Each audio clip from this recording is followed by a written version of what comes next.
Tuhan kalau kita hari ini boleh ada tempat kita berada. Kita sama-sama akan meninggikan nama Tuhan. Sebab kasih-Mu sempurna buat setiap kami. Kita katakan bersama-sama. Kasih-Mu sempurna, tebus dan selamatkanku, jadikan ku baru, hidupku dalam-Mu.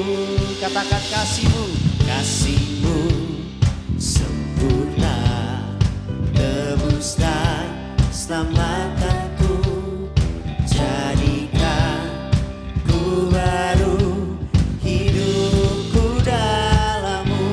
Kasih-Mu, kasih-Mu selamatkanku, rahmat-Mu penuhiku, Kau bentukku, ubahkanku sehingga jadi seperti-Mu. Amin. Katakan sama-sama. Kasih-Mu sempurna, tebus dan selamatkanku, jadikan ku baru, hidupku dalam-Mu, hidupku dalam-Mu. Kasih-Mu selamatkanku, rahmat-Mu penuhiku, Kau bentukku, ubahkanku sehingga jadi seperti-Mu. Kasih-Mu, kasih-Mu selamatkanku, rahmat-Mu penuhiku, Kau bentukku, ubahkanku sehingga jadi seperti-Mu. Yeah. Kita bersama-sama bertepuk tangan buat kalian semua dimanapun kalian berada. Kita memuji nama Tuhan bersama-sama. Yeah.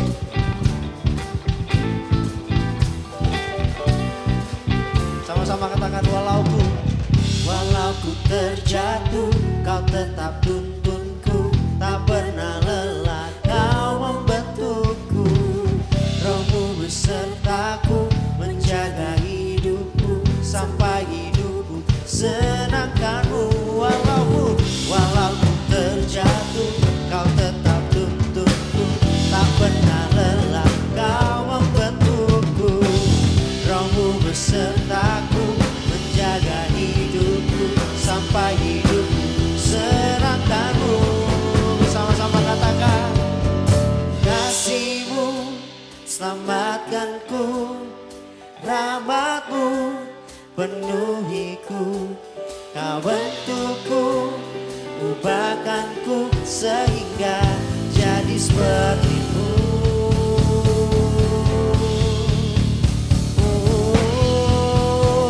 Bersama-sama kita katakan. Kasih-Mu selamatkanku, rahmat-Mu penuhiku, Kau bentukku, ubahkanku sehingga jadi seperti-Mu. Kasih-Mu, kasih-Mu selamatkanku, rahmat-Mu penuhiku, Kau bentukku, ubahkanku sehingga jadi seperti-Mu. Walau ku terjatuh, Kau tetap untukku, tak pernah lelah Kau membentukku, Roh-Mu besertaku, hingga jadi seperti-Mu.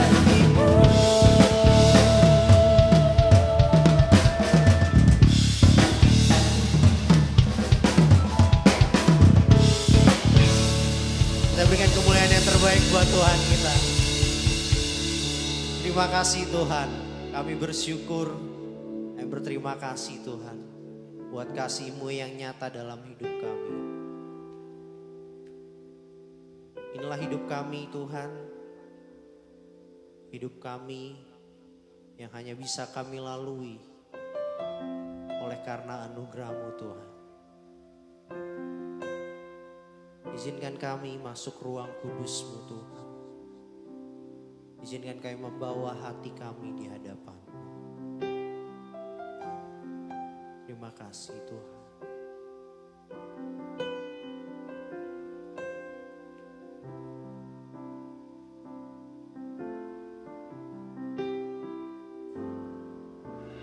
Masuk ruang kudus-Mu, membawa hatiku,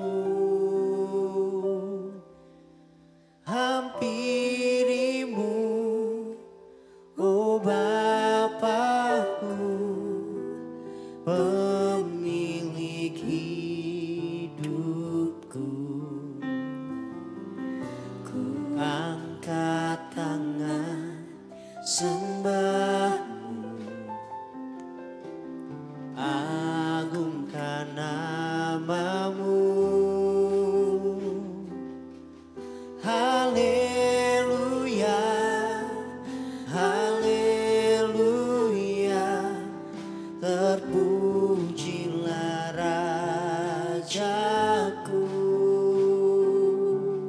Kami angkat wajah kami, ku angkat wajahku, nyanyikan laguku, ku ucap syukurku, karena ku milik-Mu. Ku curahkan segala isi hatiku, sungguh nyatanya Kau bagiku.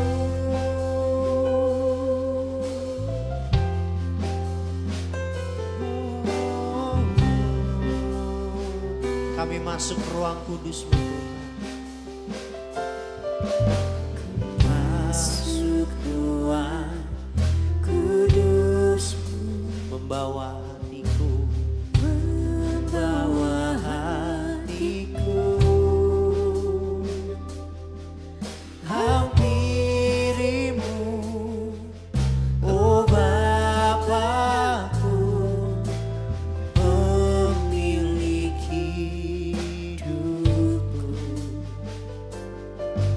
Ku angkat tangan sembah-Mu,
semuanya, selamat sore, selamat datang kembali di RYC On Air. Nah, sebelum kita dengerin firman Tuhan, kita bersama-sama bersatu dalam doa yuk.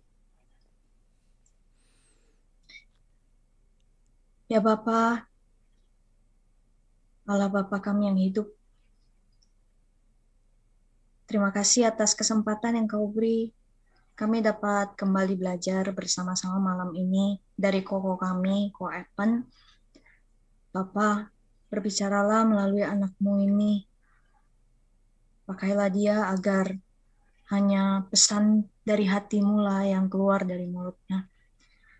Dan pembicaraan kami pada malam ini bisa berdampak kepada kehidupan kekekalan kami.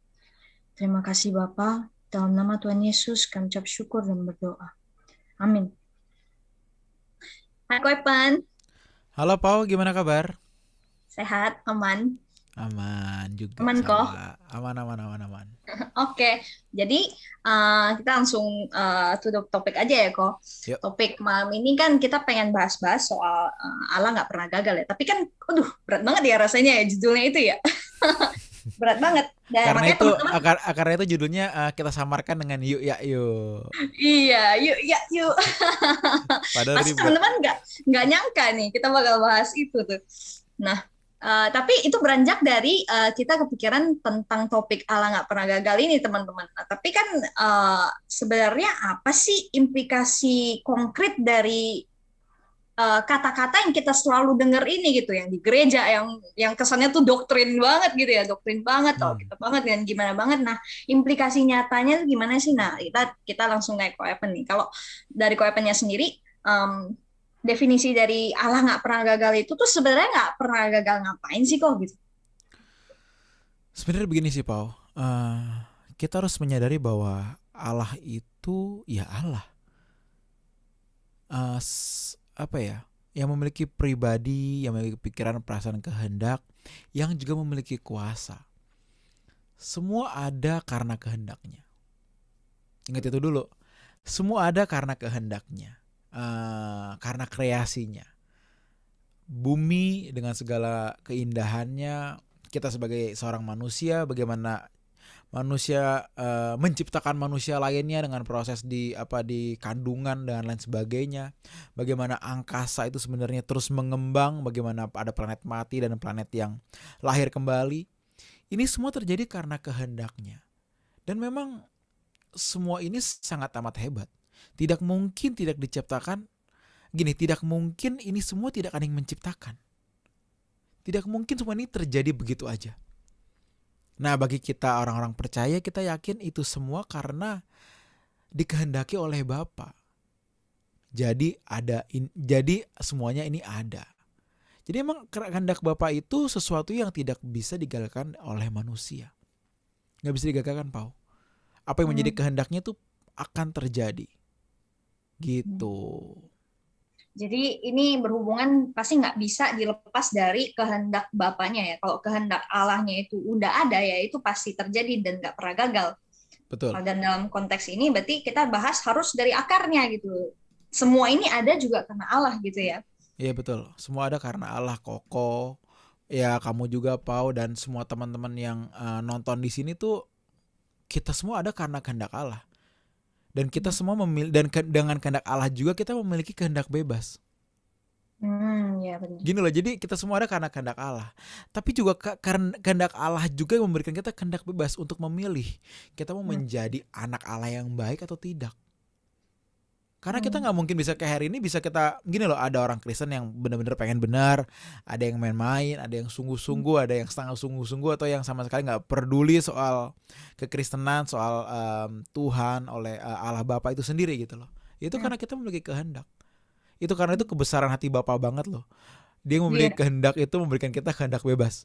Hebat loh. Padahal kalau bisa aja tuh Bapa tuh menciptakan manusia tanpa kehendak bebas. Lu mesti A, lu mesti B, lu mesti C. Semua udah kayak seakan-akan kayak robot. Bisa loh. Karena kenapa? Karena kita memang dari Dia. Kita dari Dia dan semua itu bisa sangat terjadi. Tetapi kebesaran hatinya karena Ia mau dikasihi dengan kesadaran oleh kita ciptaannya. Karena itu memberikan kita kehendak bebas. Gitu, Pak. Ya, ini statementnya bagus banget loh teman-teman. Allah yang berkehendak, dan sebenarnya kehendak Allah itu semuanya pasti nggak pernah gagal, tapi dalam kehendaknya dia berkehendak kita memiliki kehendak bebas. Iya. Itu kompleks, tapi itu ya keren banget ya. Itu yang ya memang kerennya Allah kita ya begitu ya. Kalau memang nggak begitu ya kita kayak robot. Dan padahal Allah bisa ngatur gitu ya, semua orang bener gitu kok. Semua orang benar, nggak perlu ada kehendak bebas, lalu dibuat benar aja. Nah, kalau misalnya dalam kehendak bebas ini, gimana ya? Maksudnya kalau memang ada kehendak bebas, berarti kan manusia berperan dalam prosesnya gitu, berperan dalam jalannya kehidupan ini gitu. Nah, apakah apa yang menjadi pilihan kita dalam kehendak bebas kita itu bisa menggagalkan Allah itu, dan gimana ya caranya? Setiap orang itu memiliki tanggung jawab untuk menggunakan kehendak bebas itu sendiri sih, Pau. So kita memiliki kehendak bebas untuk mengarahkan hidup kita kemana. Nah, karena itu anak Allah yang benar adalah menyerahkan kehendaknya agar bisa diatur oleh Sang Penciptanya. Iya. Jadi kita sebagai penciptaannya, kita yang memiliki kehendak bebas, kita menyerahkan kehendak kita, karena manusia itu adalah makhluk yang memiliki banyak kehendak. Di dalamnya ada kesenangan, ada emosi, ada segala macam ya. Kita memiliki diri kita sendiri lah sebenarnya. Manusia sebenarnya memiliki dirinya sendiri. Tetapi anak Allah yang benar adalah mereka yang bisa menyerahkan kehendaknya untuk bisa diatur. Jadi kehendak kita dan kehendak Bapa adalah satu. Gitu. Nah, jadi kehendak Bapa inilah yang apa ya? Kehendak Bapa untuk menyempurnakan manusia itu menjadi sebuah kehendak yang utuh ketika kita pun mau ikut kita pun ikut mau di dalam kehendak Bapa. Karena kehendak bebas tadi, kalau lucu dong kalau Bapa memiliki kehendak bebas tapi Bapa sendiri memaksa. Iya, lucu sebenarnya, betul nggak sih? Iya, benar. Karena itu kita pun harus meresponi untuk memasukkan diri kita, membawa diri kita ke dalam kehendaknya, agar kita tuh menjadi manusia makhluk yang dimuliakan sesuai dengan kehendak Bapa, semulanya begitu. Berarti memang kalau kehendak Allah yang harusnya kita kenakan dalam hidup kita, di dalam kehendak bebas kita itu harus kita pakai untuk menghidupi apa yang Allah mau gitu. Iya, betul. Lucu ya, jadi kayak timbal balik terus gitu. Iya. Tapi ini yang membuat kita jadi nggak bisa terlepas dari Allah sih, ya. Dan betul. kalau misalnya itu kata yang bagus sih, Pau. Itu kata yang bagus, itu yang membuat kita nggak bisa lepas dari Allah, karena memang kita harus hidup dalam kehendaknya. Walaupun kita bisa keluar dari kehendaknya, tapi kita mau hidup dalam kehendaknya. Kalau konteksnya nih kan kita diminta, kalau apalagi kita dengar RYC mungkin tiap minggu ya, atau ikut event kita itu kan selalu dibilang ya kita harus menjadi sempurna seperti Bapa, serupa dengan Yesus gitu. Tapi ya dari kitanya kan ada pilihan, orang itu mau ngikutin atau enggak. Nah, kalau memang dia mau ngikutin sesuai dengan kehendak Allah, pasti dibentuk. Nah, tapi kalau sambil jalannya itu kan, walaupun kita jalan nih, kita pengen gitu kok. Tapi kan mungkin kita gagal lagi, ya bukan mungkin sih, emang gagal lagi gitu. Gagal dan jatuh lagi dalam dosa. Ini gimana ya kok ya cara kita apa harus ada pola pikir kita yang berubah atau apa gitu? Dari kejatuhan manusia ke dalam dunia, dari Adam dan Hawa ya, semua itu menjadi rusak. Makanya dikatakan manusia kehilangan kemuliaan Allah. Bukan berarti kehilangan total, tapi kekurangan. Ada something yang berkurang di situ. Eustereo. Ada something yang berkurang dari kemuliaan Allah. Kemuliaan Allah, sehingga tetapi manusia nggak kehilangan kemuliaan sebagai seorang manusia. Karena itu tetap bisa baik, bermoral, tapi mereka nggak bisa menghidupi yang namanya kehendak Allah. Misalkan Adam dan Hawa diciptakan berdua, berpasangan. Waktu itu, itu kan perencanaan Allah semula. Tetapi karena tadi kehendak bebas membuat manusia bisa memilih mau memakan buah pengetahuan baik dan jahat, sehingga begitu jatuh keturunannya menjadi rusak ke bawah. Tokoh-tokoh Alkitab yang hebat-hebat, ada punya gundik lah. Ya, tokoh-tokoh Alkitab kan punya gundik, istrinya banyak. Kenapa? Itu kan bukan something yang diciptakan oleh kreasi Bapa dari semula. Memangnya memang Bapak menghendaki nanti kamu akan Iya. menikahi 3 wanita. Kayaknya awalnya nggak begitu deh. Karena itu diciptakan Adam dan Hawa, bukan Adam dan Hawa dan Agnes dan Paulina gitu. Nggak ada ceritanya gitu loh. Iya. Tapi karena rusak ke bawah, jadi manusia jatuh apa ya? Jadi hidup dalam kehidupan, sebuah dimensi kehidupan yang di luar kehendak Allah itu sendiri, Pau. Sampai lahirlah Tuhan Yesus Kristus. Baru track itu dikembaliin. Nih loh, anak Allah tuh seperti ini loh. Yohanes 4 ayat 34, makanku melakukan kehendak Bapa dan menyelesaikan pekerjaannya. Ini loh track yang benar. Itu baru Tuhan yang baru meluruskan semuanya, Pau. Dengan sempurna ya. Meluruskan dengan sempurna. Karena tokoh-tokoh perjanjian lama mereka pun juga meluruskan. Tetapi gak ada yang sesempurna Tuhan Yesus Kristus. Gitu. Jadi ya memang kita harus menerima ya fakta kalau kita itu ya sudah jatuh dalam dosa dan sudah kehilangan kemuliaan Allah sehingga kita ya gagal gitu. Tapi harus dengan berjuang adanya, tadi, Pau. Yang jatuh terus, yang pasti jatuh. Itu yang membuat kita harus berjuang karena kita hidup dengan natur daging kita nih sebagai seorang manusia yang menerima turun-temurun masukan dari dunia ini, dari kita kecil sampai kita hari ini. Tetapi begitu kita besar, kita menerima kebenaran untuk ya selama ini gue salah. Nah, merubah ini yang jatuh bangun, Pau. Begitu jatuh bangunnya, perjuangannya adalah ketika kita mau masuk ke dalam kehendak Allah, itu perjuangan yang beratnya. Gitu.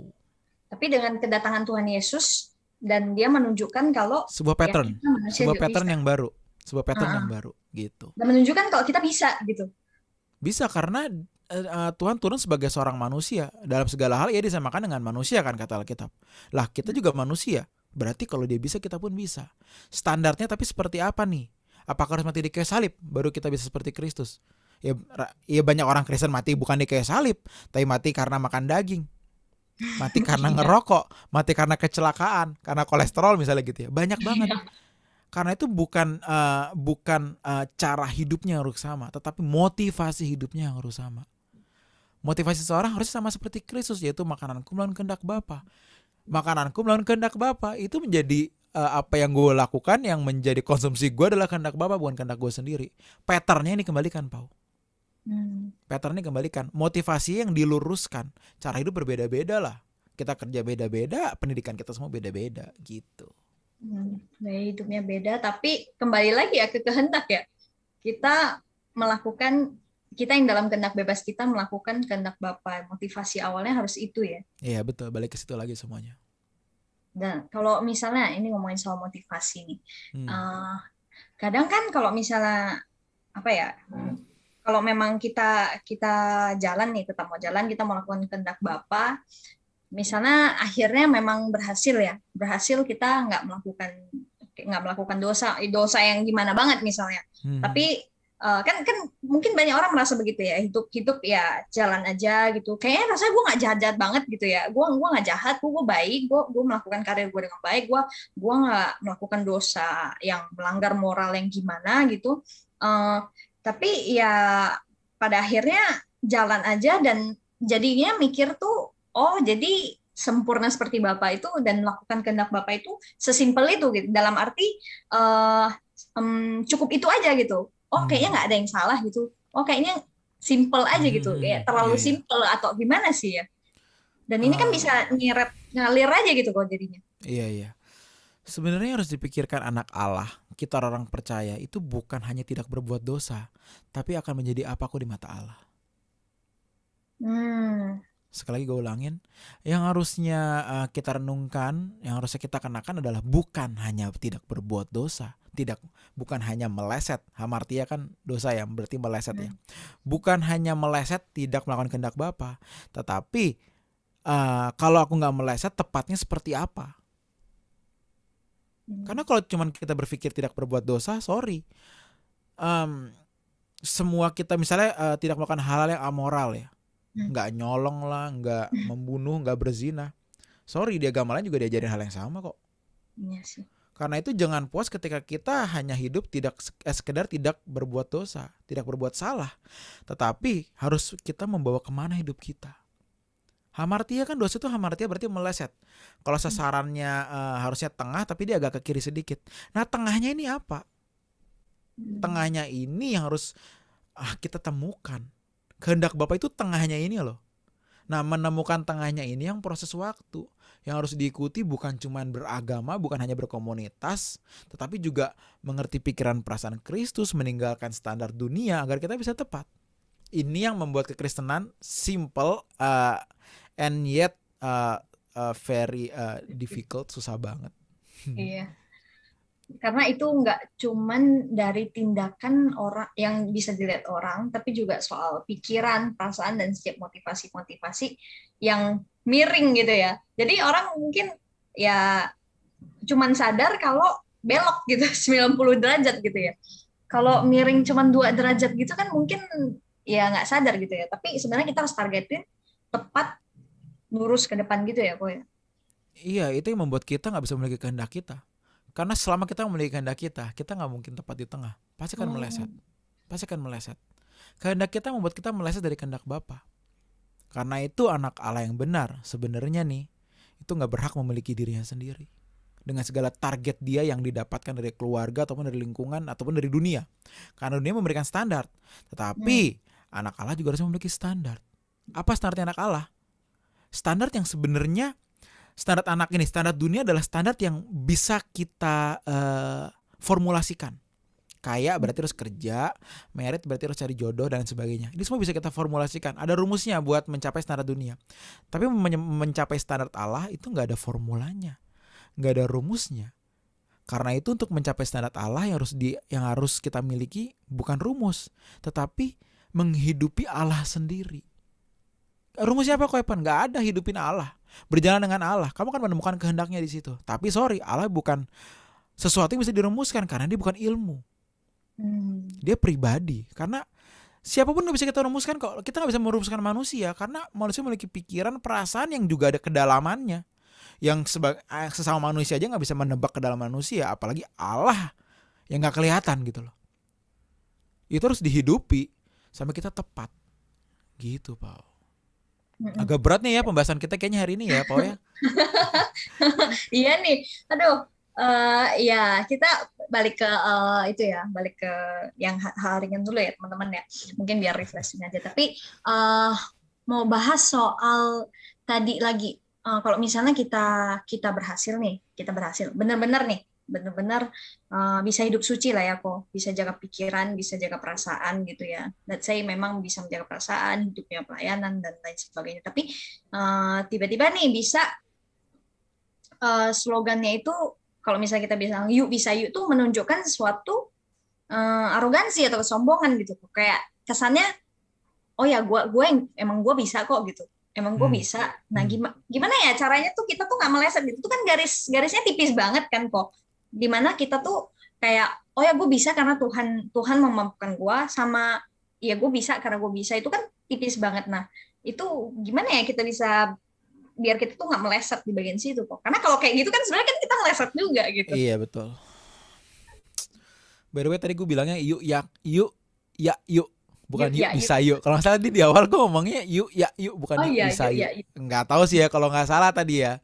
Nggak tahu teman-teman bisa komen di bawah kali. Sedap. Gue ngomongnya tadi gimana ya guys ya. Gue tadi kayaknya tadi yuk deh. Harusnya kan yuk bisa yuk. Nah gini. Manusia itu dalam mengikuti Allah ya Pak.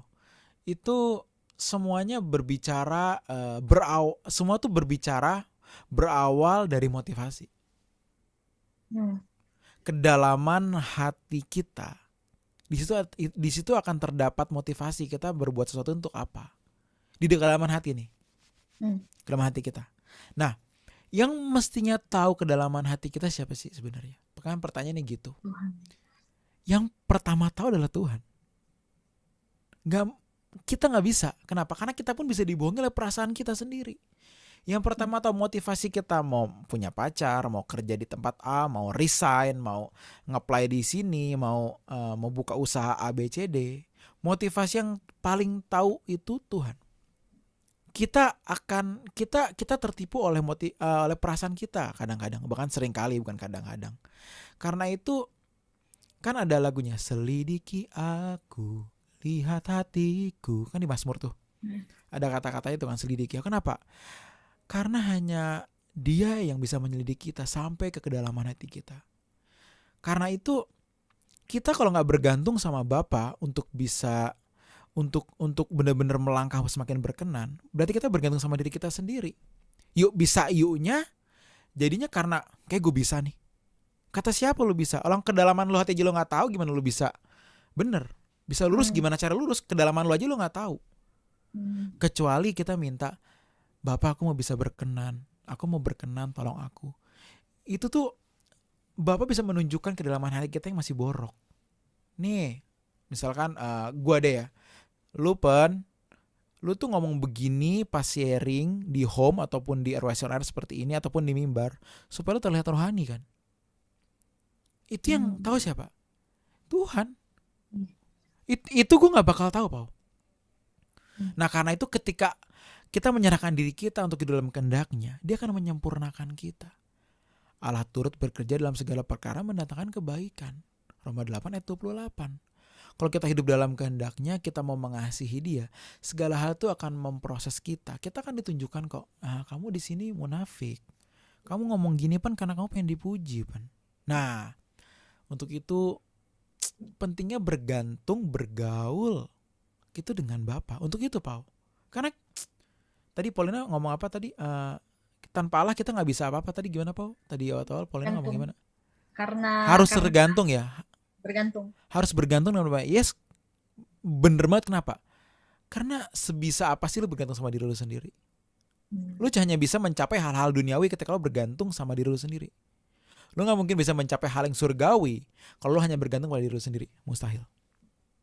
Hanya bergantung kepada Bapa lah, kepada Tuhan lah, kita bisa mengejar hal-hal yang surgawi sifatnya. Gitu, Pak. Kembali lagi, kalau hal-hal surgawi itu kan sesuai dengan kehendak Bapa ya. Iya, makanya balik ke situ lagi muternya. Iya, jadi ya teman-teman sebenarnya prinsip itu sangat-sangat dasar dan mungkin kadang kita aplikasinya dan implikasinya itu jadi abstrak dan padahal sebenarnya solusinya kita udah nggak tahu gitu, solusinya dan cara berpikirnya kita udah ngerti gitu. Nah kalau ini kok slogan yuk bisa yuk atau yuk ya yuk nih. Yuk bisa yuk maaf ya teman-teman. Yuk bisa yuk. Yuk bisa yuk. Nah slogan ini kok sebenarnya bisa kita samaratain ke semua orang nggak sih? Karena kan misalnya nih misalnya gue lagi down nih kok, aduh hidup gue terpuruk, gue banyak masalah dan lain sebagainya. Terus kok tiba-tiba datang bilang apa gitu, terus bilang yuk bisa yuk, gue bisa merasa kayak apa sih kok gue nggak bisa gitu, ini gue nggak kuat, gue lagi jatuh dan lain sebagainya. Dan mungkin ini bisa ada dua pilihan kan, bisa diinterpretasikan sebagai sebuah penyemangat atau diinterpretasikan sebagai sesuatu yang kayak ketidakpedulian gitu kok. Kayak ini gue kepikiran gara-gara pernah lihat meme kok di Instagram itu ada beberapa meme. Ada meme yang dia tuh gambarnya ya. Satu tuh orangnya itu di bawah truk, dilindas truk di bawah rodanya, terus cuman keluar tangannya yang berdarah-darah kayak tangannya, terus ada orang di belakangnya gitu. Cuman bisa yuk tapi nggak ngapa-ngapain. Sama dengan satu meme lagi yang dia tenggelam gitu. Tenggelam tapi yang di darat tuh cuman yuk bisa yuk gitu. Nah itu kadang kan meme itu kan berangkat dari seseorang yang mungkin dia merasa orang ngomong kayak gitu tuh berarti dia tuh nggak peduli sebenarnya, dia nggak ngerti posisi kita dan dia nggak peduli, tapi ya dia tetap bisa ngomong yuk bisa yuk gitu. Iya. Itu ya gimana sih, mungkin dari sisi ini dulu, dari sisi kita yang mungkin memberikan ajakan. Dari sisi kita yang memberikan ajakan, yuk bisa yuk, misalnya dalam sebuah komunitas, dalam home gitu ya. Nah kita kalau misal mau encourage teman kita, mau nyemangatin teman kita itu gimana sih gitu? Mesti kita dulu yang semangat. Mesti kita dulu yang berkata, yuk Pan bisa yuk Pan yuk. Jadi gue ngomong dari gue sendiri, yuk Pan bisa yuk Pan yuk. Kenapa? Apakah kita bisa nggak berkenan? Oh bisa. Tetapi dalam 2 Petrus 3 ayat 9 dikatakan begini, Tuhan tidak lalai menepati janjinya. Sekalipun ada orang yang menganggapnya sebagai kelalaian, tetapi ia sabar terhadap kamu. Karena ia menghendaki supaya jangan ada yang binasa, melainkan supaya semua orang berbalik dan bertobat. Lucu gak sih kalau Tuhan itu tidak menghendaki siapapun binasa, tetapi ia tidak menolong agar kita nggak binasa. Nggak mungkin. Karena untuk mencapai Allah itu kan memang ada anugerah terbesar. Yohanes 3:16, karena begitu besar kasih Allah kepada dunia ini sehingga ia mengaruniakan putra yang tunggal untuk menebus kita. Kemudian di tadi Roma 8:8, segala hal mendatangkan kebaikan. Di Ibrani tidak ada ayah, tidak ada seorang bapak yang tidak memukul anaknya, tidak mendidik. Coba deh. Semua itu berbicara mengenai bagaimana Allah itu benar-benar mengasihi dan mau menyelamatkan kita sebagai seorang manusia. Dan Ia memberikan banyak fasilitas. Ada didikan, ada Roh Kudus, ada Injil. Ditambah kita di sini ada komunitas. Itu harusnya membuat kita berpikir bahwa apa? Aku bisa. Yuk pen bisa pen. Kenapa? Karena memang Allah gak menghendaki siapapun binasa. Gak menghendaki berarti harusnya kita bisa dong. Karena kan tadi Allah gak pernah gagal. Allah gak pernah gagal kalau kita mau benar-benar mau meresponi juga gitu loh. Iya. Ayo aku berikan kamu kehendak bebas. Tapi kalau kamu mau ayo kita jalan sama-sama yuk nak. Kan kayak begitu. Nah kalau kita berpikir kalau aku bisa berkenan dan aku yakin aku bisa berkenan meskipun aku jatuh bangun aku berkenan, karena itu pun aku pun bisa mengajak orang lain untuk bisa berkenan. Jadi mesti dimulai dari kita, Pau, dari pemahaman kita dulu bahwa aku bisa berkenan. Aku harus berjuang dan aku bisa. Karena aku bisa, kamu pun bisa. Kenapa? Karena kamu pun termasuk semua orang yang diharapkan Tuhan untuk berbalik dan bertobat. Tadi 2 Petrus 3:9 ya. Semua orang berbalik dan bertobat. Berarti kamu juga termasuk semua orang itu.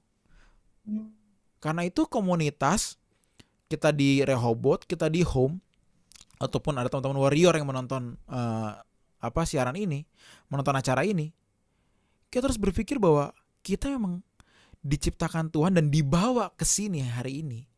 Dibawa ke komunitas karena Tuhan melihat potensi kita untuk bisa berubah. Karena itu nonton ini gak boleh berpikir, sorry Koepan gue gak bisa, kayak gue dulu sering jatuh, gue dulu rusak, gue dulu busuk. I don't care masa lalu lu kayak gimana.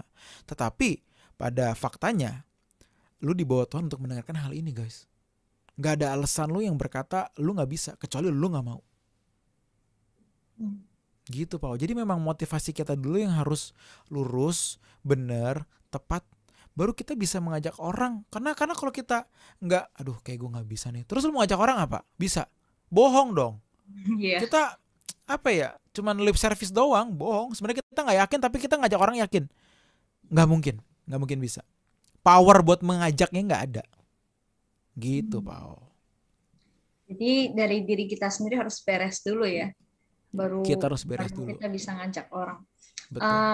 Dan mungkin waktu kita menghadapi misalnya dari gue sendiri, gue yang lagi susah, lagi berat dan lain sebagainya, terus gue melalui itu, tapi dari gue sendiri harus yakin kalau ya balik lagi Allah nggak pernah gagal. Jadi dalam semua kegagalan gue dan semua keterpurukan gue tuh harus ya melakukan sesuatu juga ya, harus melakukan sesuatu untuk bisa melewati itu gitu. Misalnya masalah apalah gitu di rumah lah, atau masalah di sekolah lah, apalah yang sebagainya gitu kan kok.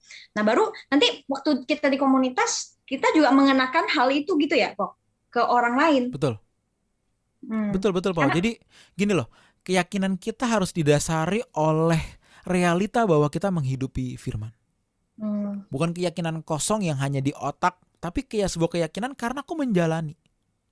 Nah, sesuatu yang kita ceritakan, yang kita bagikan kepada orang, kita sharingkan kepada orang, yang based on our experience, yang berdasarkan pengalaman kita, perjalanan kita, ataupun perjuangan kita, itu pasti akan memiliki sebuah makna yang lebih dalam dibanding hanya menceritakan ilmu. Itu udah gini loh, orang bisa bikin pesawat sama orang bisa ngerti bikin pesawat. Itu beda. Yeah. Orang tahu teorinya, sekolah teknik gitu, akhirnya bisa bikin, let's say bisa bikin komputer deh. Dia tahu rumusnya ntar gini nih, butuh ada bla bla bla. Tapi dengan orang yang sudah di situ, berjuang di situ bertahun-tahun, atau dengan waktu itu beda cara ceritainnya. Semangat dia menceritakan itu ada. Kenapa? Karena dia menghidupi. Pak. Gitu. Dan dia pun pasti lebih tahu ya, kayak apa yang dibutuhkan, apa yang mungkin lebih cocok, dan lain sebagainya. Ini kan maksudnya balik lagi pasti berhubungan dengan bagaimana kita bisa memikul beban sesama kan. Dalam Iya. arti, ya waktu kita bilang yuk bisa yuk, dan orang itu lagi terpuruk gitu. Nah, kan kebanyakan ya orang ngomong doang kok, lip service yang Koko bilang gitu kan. Kalau misalnya kita sendiri menghidupi, nggak mungkin kita nggak do something gitu ya. Ya iyalah, karena ya bener, karena kalau kita berjuang dan kita tahu begitu begitu bukan menyeramkan ya, begitu apa ya, kayak begitu menegangkannya kekekalan. Ya gue nggak tahu pakai kata apa ya, kayak kita menatap kekekalan tuh kayak aduh, kekekalan itu selamanya dan hanya ada dua option. Kalau kita menghidupi kan kita harusnya tuh merenungkan hal itu sampai titik seperti itu loh. Karena kita hidup kan bukan untuk di bumi aja nih. Berarti kita ikut Tuhan untuk sampai kekekalan. Karena begitu hebatnya kekekalan, dan kita pun berjuang agar kita bisa dimuliakan, agar kita bisa hidup benar, mencintai Tuhan. Otomatis ya, kita akan mengajak orang seperti itu kok. Percaya deh. Kenapa? Karena kita mengasihi Bapa.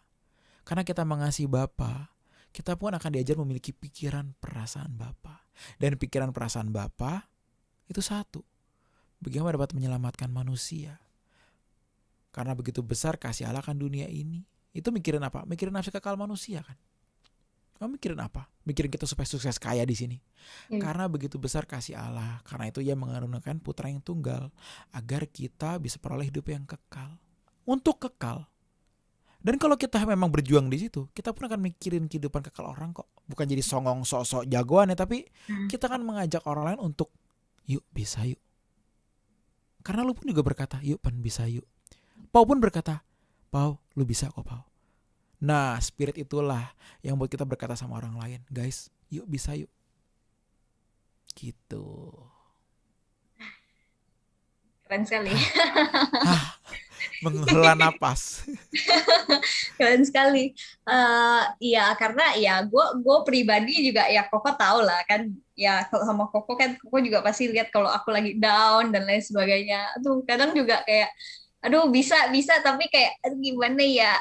Tapi itu spiritnya beda itu kok. Orang yang kayak cuman sekedar nih kan aku sendiri juga punya apa ya, ngomongan dengan orang, misalnya ngomong dengan A dan ngomong dengan B, itu ada beda gitu dengan cara dia menyemangati, cara satu orang dan dua orang menyemangati itu beda gitu. Dan ya akhir-akhir ini kan sama Koipan juga kayak lagi ada disemangatin juga gitu, kayak ya ini nggak jadi curhat tapi langsung jadi nangis gitu kok, kayak nggak ngomong apa-apa padahal, tapi langsung itu karena aku sempat bingung gitu, kayak apa ya yang membedakan ajakan ini gitu, apa yang membedakan bedanya ajakan semangat dari ini dan semangat dari itu, padahal maksudnya isinya sama gitu, kayak oh ya ini bisa dan lain sebagainya, tapi ternyata berarti kuncinya itu ya kok, kalau orang itu memang menghidupi, nggak mungkin semangatnya nggak ada gitu. Nggak mungkin aura yuk bisa yuknya itu nggak ada gitu, atau ada faktor lain lagi kok? Nggak mungkin orang bisa semangat dalam mengajak seseorang kalau dia nggak menghidupi, bohong. Nggak mungkin. Gue pun berkata ini sebagai orang yang juga berjuang kok. Serius, nilai gue juga kayaknya sih masih jelek juga ya. Gue nggak bilang nilai gue bagus, tetapi karena nilai gue jelek gue berjuang. Kalau nilai gue udah bagus gue nggak perlu berjuang. Nilai gue udah bagus, coba deh anak-anak sekolah yang nilainya udah bagus itu bisa lebih santai dibanding mereka yang merasa nilai jelek dan pengen bagus. Anak yang nilainya memang udah bagus dan udah pede banget bakal bagus terus, itu akan lebih santai dibanding mereka yang merasa dirinya aduh nilai gue masih jelek banget ya, gue takut gak naik kelas nih. Beda. Ya memang ada lagi orang yang memang gak peduli nilainya. Ya ada. Gue dulu sekolah juga kayak gue termasuk anak-anak yang kayak gak peduli, bodo amat. Yang penting naik kelas, mau ranking terakhir gue gak pusing, yang penting naik kelas gitu loh. Ya memang ada sih. Karena itu bagusnya penilaian kita tuh dirahasiakan Tuhan loh. Memang ada namanya rapot bayangan. Tuhan bisa negur kita kalau salah. Tuhan bisa kasih tau kita kalau kita nggak tepat, bisa. Dan itu sangat bisa. Dan itu pasti Tuhan kasih tau kita kalau kita ada bikin salah. Tetapi nilai akhir kita, ranking itu kan dikasih tau belakangan. Ranking itu dikasih tau belakangan. Nilai-nilai mungkin dikasih tau di depan, tapi ranking itu yang ranking puncak kan belakangan. Itu setahun sekali kan ranking itu. Bagusnya adalah Tuhan memberikan ranking kita belakangan. tandanya apa? Berjuang. Lu gak perlu tahu nilai lu, yang penting lu berjuang sebisa-bisanya. Kan begitu. Coba kalau kita tahu nilai kita. Pen, tiba-tiba Tuhan nyamperin gue malam-malam. Pen, tenang aja. Lu ntar bakal masuk surga. Kamu mau memerintah bersama aku. Tenang aja Pen. Coba kira-kira gue bakal gimana? Oh siap, nyantai dong gue udah masuk surga nih, gue gak perlu pusing dengan hidup gue kayak hari ini aja gue masuk surga nih, bisa memerintah lagi, apalagi kalau lebih benar, tapi ya cukup lah, gue udah cukup memerintah kok. Maybe gue bisa berpikir kayak begitu. I don't know kalau orang lain akan seperti apa ya. Tapi kan jadi, oh iya ya, udah aman. Rasa aman ya. Rasa aman gitu. Membuat kita nggak bisa berjuang. Bagusnya adalah nilainya belakangan. Jadi kita bisa berjuang di situ. Makanya ya aku jadi keinget kalau Om Meras itu kalau ngomong tuh yang kalau udah dikasih tahu gitu dari awal, ya lu udah lulus pasti dan lu nggak lulus gitu, bahasanya beda sih kalau Bapak. Tapi ya lu udah pasti lulus, lu pasti nggak mungkin lulus, itu berarti udah ya nggak akan mungkin bisa lulus berarti semuanya kok, semua merasa aman gitu.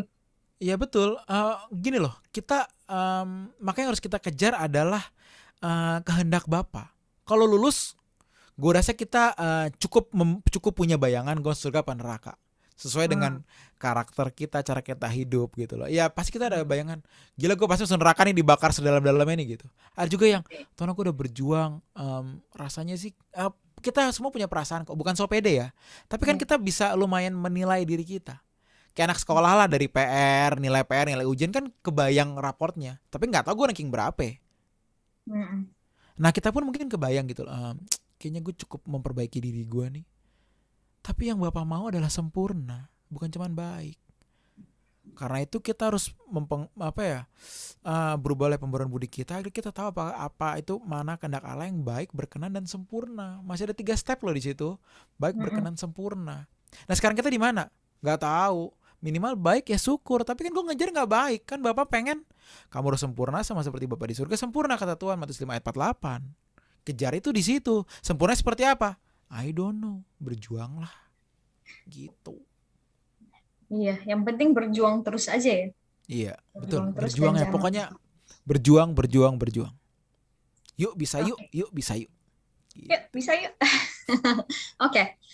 Ini pembahasan kalau misalnya kita berjuang secara kolektif kok dalam komunitas atau dalam home konteks ini. Kan misalnya nih kita satu home atau dalam satu komunitasnya masing-masing, di teman-teman mungkin ada yang dari Warrior, mungkin ada dari yang gereja masing-masing punya komunitas gitu. Masing-masing komunitas itu sendiri udah menjalani dan kayak serius nih, oke yuk bisa yuk kita jalan aja, yuk bisa yuk, meskipun gagal yuk bisa yuk. Nah udah jalani nih, tapi kan mungkin pandangan ya namanya anak muda kan pasti nggak bisa terlepas dari orang-orang muda lainnya kan kok. Dan nanti bisa diomongin lah sama anak-anak mana gitu, dan apa sih itu orang-orang, kumpulan orang-orang ini, kalau dalam komunitas kumpulan orang-orang yang sok suci banget sih, aduh udah kayak udah bener aja gitu. Itu kan mungkin beberapa teman dari kita mungkin sering dapetin gitu. Nah itu gimana ya cara kita hadapin secara individual dan secara komunitas gitu?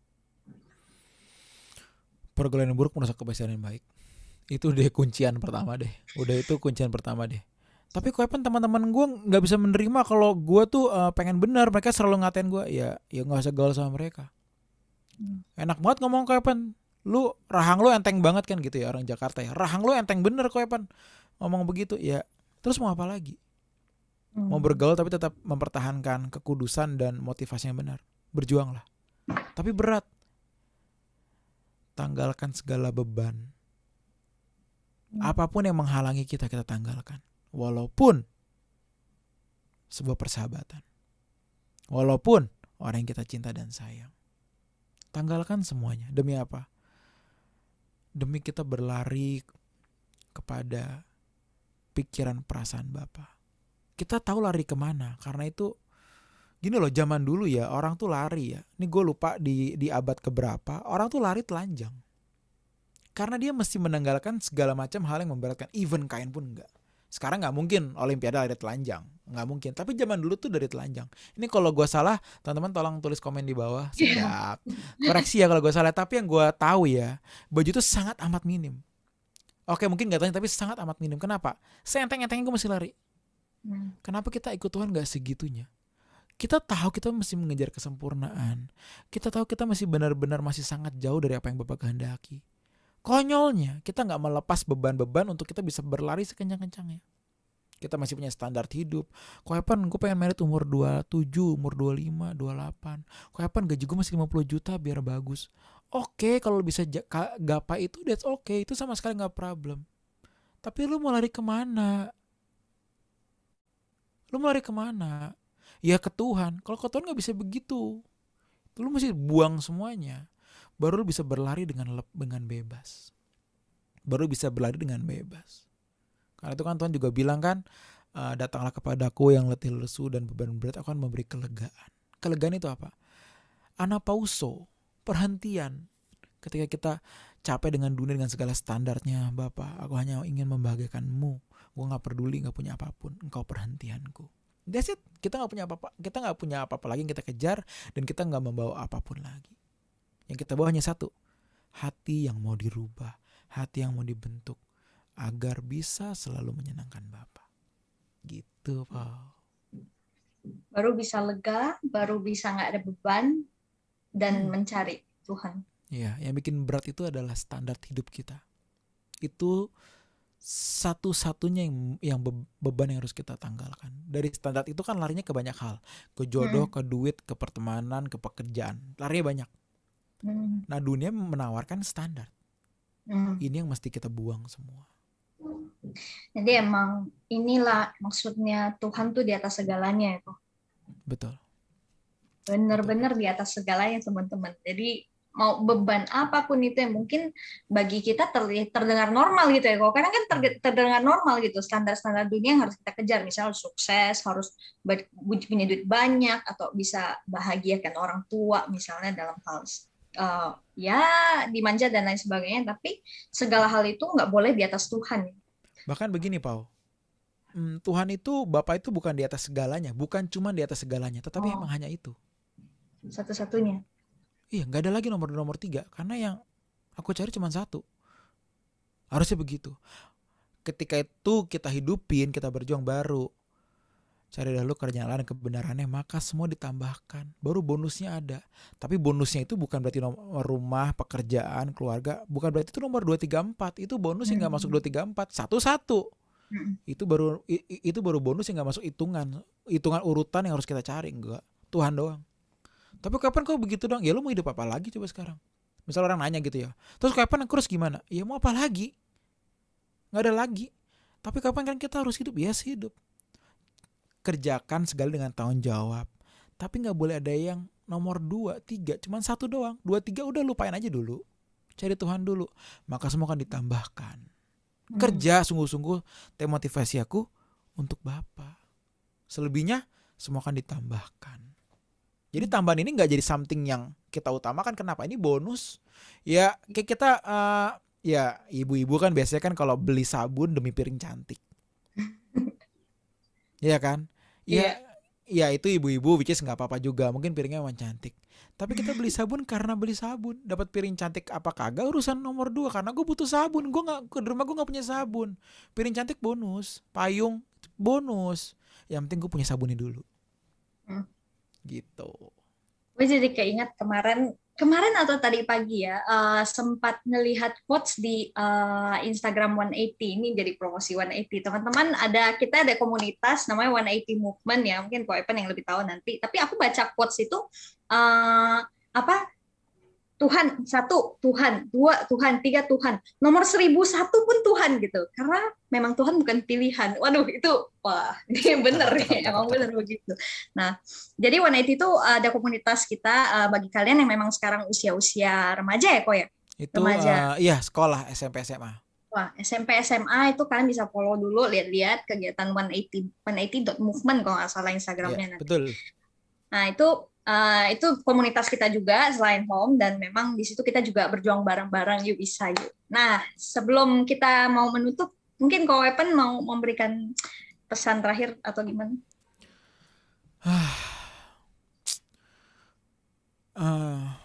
Gue selalu bilang begini, dan gue mungkin teman-teman juga sering dengar gue ngomong ini. Jangan pernah memandang rendah diri kita. Gue sering bilang ini. Kenapa? Karena banyak orang merasa dirinya nggak sanggup. Padahal Tuhan sendiri bilang, aku nggak menghendaki siapapun binasa. Sebenarnya kalau Tuhan ngomong pakai bahasa kita nih milenial, Tuhan bilang apa? Yuk bisa yuk nak. Yuk bisa yuk nak. Jangan pernah berpikir kamu nggak bisa. Kenapa? Karena aku tahu kamu kok. Aku tahu kamu lebih dari diri kamu sendiri. Karena aku tahu kedalaman hati kamu bisa berubah. Kamu bisa berubah. Percayalah, aku bisa merubahmu kalau kamu mau. Karena itu nak, hiduplah dalam kehendakku. Taruhlah kehendakku di atas kehendakmu dan kamu hidup dalam kehendakku aja. Gak usah dalam kehendakmu, gak usah dalam standarmu. Hiduplah dalam standar aku nak. Karena dengan cara demikian, kamu akan bisa untuk berkenan. Gila, ini ngomong kayak bukan gue ya, kayak ngomong kayak bukan gue ngomong, bukannya guys, bukan gue sosok kayak Bapak di surga nih, sorry bener ya, gue juga nggak tahu, ini bener-bener random banget, tapi ya gue rasa kalau Bapak bisa ngomong langsung, Bapak kan ngomong seperti itu, gitu aja sih pesan gue, Pau. Keserupan Roh Kudus. Keserupan Roh Kudus, sebuah perbendaharaan kata baru nih. Aduh ya kok, sebelum aku bacain news, kok boleh pimpin kita dalam doa aja kok, tutup. Doa dulu nih, Monis dulu apa doa dulu? Doa dulu aja. Doa dulu aja. Oke. Mari kita berdoa yuk. Bapa, kami tahu kami bisa. Bukan karena kami merasa kami sanggup, tapi karena kami bersama denganmu, karena itu kami bisa. Karena itu kami sungguh menggantungkan hidup kami dalam tanganmu ya Bapakku. Aduh, ubah kami Bapa. Ubah kami selalu. Dari hari ke hari kami hanya mau berkenan. Dari hari ke hari kami hanya mau semakin dekat. Thank you Bapak untuk penyertaan-Mu atas sharing kami sore hari ini. Terima kasih banyak Bapak. Hanya dalam nama-Mu kami semua berdoa. Dan sungguh-sungguh mengucap syukur. Amin. Amin. Thank you Kak Evan. Oke, bagi kalian semua, selamat sore. Kita udah selesai Orasi on Air, tapi ada beberapa pengumuman. Nah, kita ada doa pagi setiap hari jam 5 pagi waktu Indonesia Barat, itu bersama Papa Rohani kita atau Opa Rohani kita, bareng Om Eras. Itu setiap hari doa pagi. Itu nanti tinggal diikuti aja lewat Zoom webinar. Terus event kita selanjutnya ada Warrior dengan tema Cut Off. Dan itu ada pada hari Senin tanggal 26 April jam 7 malam waktu Indonesia Barat. Terus ini khusus mungkin kita jarang umumin di RYC on Air, tapi kita ada yang namanya Home Night Prayer, dan itu doa malam itu bersama Ko Epen. Sekarang itu akan rutin, tapi untuk nextnya itu ada di hari Selasa tanggal 27 April jam 9 malam waktu Indonesia Barat. Itu kita lewat Zoom, jadi kita bisa doa bareng-bareng, dan itu khusus banget, dan gue harap kalian semua bisa ikut. Dan jangan lupa next week di RYC on Air lagi, hari Sabtu jam 4 sore. Oke, thank you semua ya Ko Epen. Bye-bye, thank you semua, dadah.